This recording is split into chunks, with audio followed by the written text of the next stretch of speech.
Katabaga, subong, ipakita namon ang realidad sa amon eskwelahan. Let's go!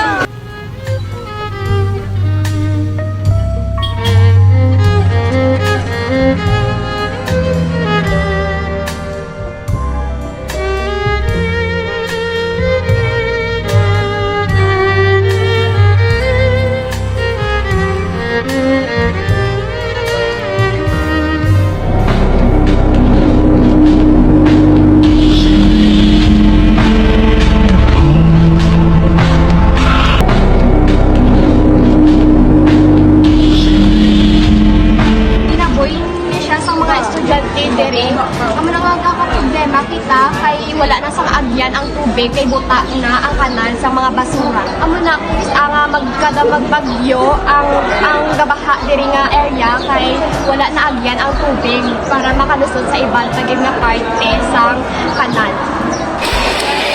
Ari may mga basura dito sa dalong na wala na pang segregate.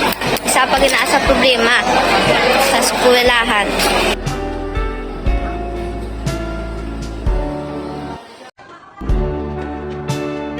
Basura ka na wala man na segregate.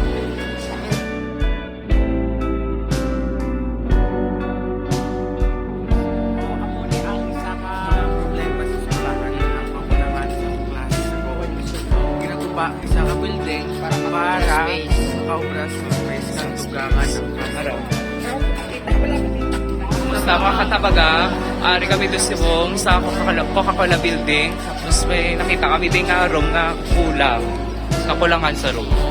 Amo ni sa pagit ang ginaobra sa sulod sa eskwelahan. Dako na siya lapat sa bihang. Tapos dito pagit na siya sa punta. Ari kami sa bawang kakanto sa hardcore. Ayun. Yes. Tapos ari, malalap na lang ang bubak ang pinupuan. Pagit na isa ka problema rin ang kulang sa pulungkuan. Pero umayad man ganit kay lamot naman sa ang gadugang-dugang. Ang overpopulation na ang sa pagit na ang kakulangan sa pulungkuan ng kapaguba. Pagsobra ng mga estudyante dito sa Pavia National High School ay isa sa mga dahilan kung bakit ang mga nabanggit kanina ay nangyayari.